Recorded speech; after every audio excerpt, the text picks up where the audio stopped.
Hi, it's Kelly, your AI coach from Ferret Software.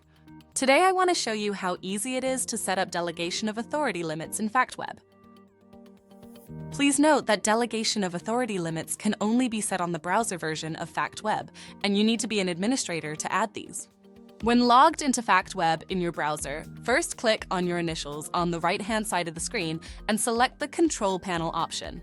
Once in the Control Panel, click on the Delegation of Authority option.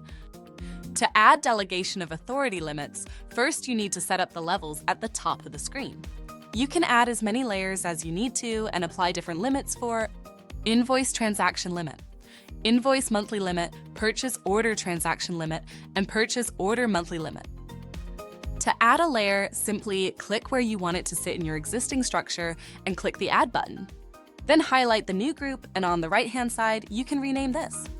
Then you enter the amounts into each of the limit sections. You must have limits in these sections if the user needs to be able to perform the corresponding action. So, if you have a group of users that can only create purchase orders, then only enter limits into the two purchase order limits, and if users are only able to approve invoices, then only enter limits in those two limits.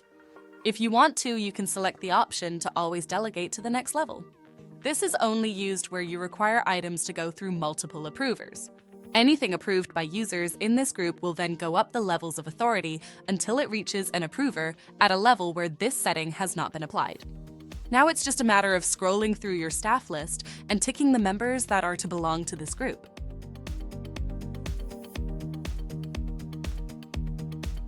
You can simply repeat this process as many times as needed to set up your various groups and assign members.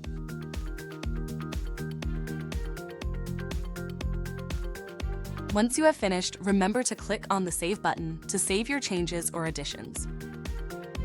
That's it for this video. Please check out our other videos for helpful tips and tricks.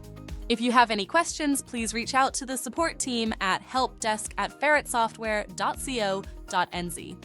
Thank you.